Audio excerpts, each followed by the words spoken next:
നമ്മുടെ ഗാർഡനൊക്കെ പെട്ടെന്ന് പൂക്കൾ കൊണ്ട് നിറയ്ക്കാൻ പറ്റിയ ഒരു പ്ലാന്റാണ് ഇംപേഷ്യൻസ് പ്ലാന്റ്സ് എന്നറിയപ്പെടുന്ന ചൈനീസ് ബാൽസം പ്ലാന്റ്. നമ്മൾ ഒരുപാട് വെയിറ്റ് ചെയ്ത് നിൽക്കാതെ തന്നെ ഈ ഒരു പ്ലാന്റിൽ പെട്ടെന്ന് പൂക്കളായി തുടങ്ങും.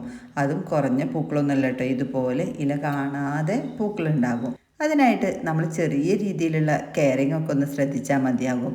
നല്ല ഡയറക്റ്റ് സൺലൈറ്റിലല്ലെങ്കിലും നല്ല വെളിച്ചമുള്ള ഭാഗത്ത് വെക്കാനായിട്ട് ശ്രദ്ധിക്കണം. അത്യാവശ്യം നല്ല സൂര്യപ്രകാശം തന്നെ ഇഷ്ടപ്പെടുന്ന ഒരു പ്ലാന്റാണ് ഈ ബാൽസം പ്ലാന്റ്.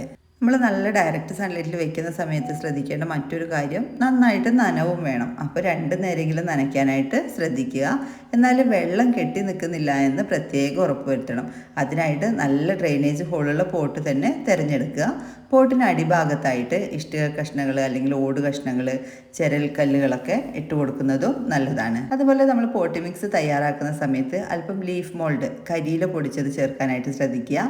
അതുപോലെ പോട്ടിൻ്റെ അടിഭാഗത്ത് കരിയില കുറച്ച് കൂടുതലായിട്ട് ഇട്ട ശേഷം പിന്നെ നമ്മൾ തയ്യാറാക്കി വെച്ചിരിക്കുന്ന പോട്ടി മിക്സ് നിറയ്ക്കുകയാണെങ്കിൽ നന്നായിട്ട് വേരോട്ടം കിട്ടുന്നതിനും നന്നായിട്ട് വെള്ളം വാർന്നു പോകുന്നതിനൊക്കെ അത് സഹായകമാകും. പ്ലാന്റ്സ് ഇതുപോലെ നന്നായിട്ട് പൂക്കളുണ്ടായി നല്ല ഹെൽത്തി ആയി നിൽക്കുന്നതിനും നല്ല കരുത്തോടു കൂടി നിൽക്കുന്നതിനൊക്കെ വേണ്ടിയിട്ട് ഇടയ്ക്ക് ഫെർട്ടിലൈസേഴ്സ് സ്പ്രേ ചെയ്ത് കൊടുക്കുന്നത് നല്ലതായിരിക്കും. അതിന് വേണ്ടിയിട്ട് നമ്മൾ NPK 90-90-90 എന്നുള്ള ഫെർട്ടിലൈസർ മാസത്തിൽ 1-2 തവണ നമുക്ക് സ്പ്രേ ചെയ്ത് കൊടുക്കാം. സ്പ്രേയിങ് കൊടുക്കുന്ന സമയത്ത് ശ്രദ്ധിക്കേണ്ടത്, ഒന്നുകിൽ രാവിലെ വേണം കൊടുക്കാനായിട്ട്, ഒരു 9 മണിക്ക് മുമ്പായിട്ട് വേണം കൊടുക്കാൻ. അതല്ലെങ്കിൽ പ്ലാന്റിന് നനവൊക്കെ കൊടുത്ത് വൈകുന്നേര സമയത്ത് വേണം കൊടുക്കാനായിട്ട്. ഉച്ച സമയത്ത് നമ്മൾ ഒരു പ്ലാന്റിനും സൂര്യപ്രകാശം ഏൽക്കുന്ന സമയത്ത് ഒരു പ്ലാന്റിനും ഫെർട്ടിലൈസേഴ്സ് ഒന്നും സ്പ്രേ ചെയ്ത് കൊടുക്കരുത്.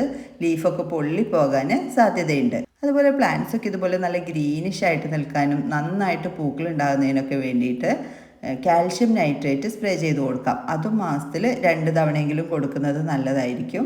കാൽഷ്യം നല്ല ശരിയായ അളവിൽ നമ്മുടെ പ്ലാന്റ്സുകൾക്ക് കിട്ടിയെങ്കിൽ മാത്രമാണ് മഞ്ഞപ്പൊന്നുമില്ലാതെ നല്ല ഹെൽത്തി ആയി നിൽക്കുകയുള്ളൂ. അതുപോലെ തന്നെ മണ്ണിൽ അല്പം അസിഡിറ്റീൻ്റെ കുറവൊക്കെ ഉണ്ടെങ്കിൽ അതൊന്ന് ക്ലിയർ ചെയ്യുന്നതിനൊക്കെ വേണ്ടിയിട്ടാണ് ഈ കാൽഷ്യം നൈട്രേറ്റ് സ്പ്രേ ചെയ്ത് കൊടുക്കാൻ പറയുന്നത്. ഈ കാൽഷ്യം നൈട്രേറ്റിൻ്റെ അതുപോലെ NPKയുടെ ഒക്കെ വളങ്ങൾ നിങ്ങൾക്ക് വാങ്ങിക്കാൻ ബുദ്ധിമുട്ടുണ്ടെങ്കിൽ അവയുടെയൊക്കെ ലിങ്ക് ഞാൻ ടാഗ് ചെയ്ത് കൊടുക്കാം. നിങ്ങൾക്ക് ഓൺലൈൻ വഴിയായിട്ട് തന്നെ പർച്ചേസ് ചെയ്യാവുന്നതാണ്. ഈ സൈസിലുള്ള ജിഫിയിൽ വേര് പിടിപ്പിച്ച പ്ലാന്റ്സുകളായിരിക്കും നിങ്ങൾക്ക് അയച്ചു തരുന്നത്. 10 പ്ലാന്റ്സിന് 290 രൂപയും കൊറിയർ ചാർജുമാണ് വരുന്നത്. ഇതുപോലെ നല്ല ഹെൽത്തി ആയ വെൽ റൂട്ടഡ് ആയിട്ടുള്ള പ്ലാന്റ്സുകൾ തന്നെയാണ് അയച്ചു തരുന്നത്. കോംബോ ആയിട്ട് മാത്രമാണ് ഈ പ്ലാന്റ്സുകൾ അയക്കുന്നത്, ഓരോരോ പ്ലാന്റ്സ് ആയിട്ട് അയക്കുന്നതല്ല. അതുകൊണ്ട് നിങ്ങൾ പ്രത്യേകം ശ്രദ്ധിക്കണം. കോംബോ ആയിട്ട് 10 പ്ലാന്റ്സിൻ്റെ കോംബോ ആയിട്ടാണ് ഇവ അയച്ചു തരുന്നത്. 290 രൂപയും കൊറിയർ ചാർജുമാണ് വരുന്നത്. നിങ്ങൾക്ക് അത് ഹോം ഡെലിവറി ആയിട്ട് ലഭിക്കണം എന്നുണ്ടെങ്കിൽ നമ്മൾ പോസ്റ്റ് ഓഫീസ് വഴി തന്നെ അയച്ചു തരുന്നതായിരിക്കും കേട്ടോ. ഓർഡർ പ്ലേസ് ചെയ്ത് 5 to 15 വർക്കിംഗ് ഡേയ്സിനുള്ളിലായിട്ട് പ്ലാന്റ്സുകൾ അയക്കുന്നതാണ്. ജിഫിയിൽ പ്ലാന്റ്സ് കിട്ടിക്കഴിഞ്ഞാൽ ആ ജിഫിയുടെ ആ ഒരു പുറത്തുള്ള പ്രതലം പതുക്കെ റിമൂവ് ചെയ്ത ശേഷം റിപ്പോർട്ട് ചെയ്യാനായിട്ട് ശ്രദ്ധിക്കേണ്ടതാണ്. ഒരു 2 ആഴ്ചയെങ്കിലും ചെറിയൊരു ഷെയ്ഡിൽ വെച്ച് ചെറിയ നനവൊക്കെ കൊടുത്ത് സംരക്ഷിക്കുക. 2 ആഴ്ചയ്ക്ക് ശേഷം മാത്രം അത്യാവശ്യം വെയിലൊക്കെ കിട്ടുന്ന ഭാഗങ്ങളിലേക്ക് മാറ്റി വെച്ചാൽ മതിയാകും. ഈ പ്ലാന്റ്സുകൾ വാങ്ങിക്കാൻ ആഗ്രഹിക്കുന്നവർ സ്ക്രീനിൽ കൊടുത്തിരിക്കുന്ന വാട്സപ്പ് നമ്പറിലേക്ക് മെസ്സേജ് അയച്ചോളൂ. കൂടാതെ നിങ്ങളുടെ അഭിപ്രായങ്ങളൊക്കെ കമൻറ്റ് ബോക്സിൽ രേഖപ്പെടുത്താനും വിട്ടുപോകരുത്.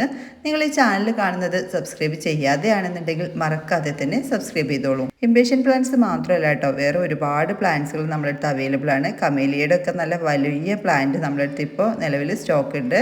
ചെറിയ പ്ലാന്റ്സും അവൈലബിൾ ആണ്. അതുപോലെ തന്നെ അസാലിയ കോമ്പോസ് ഒക്കെ അവൈലബിൾ ആയിട്ടുണ്ട്.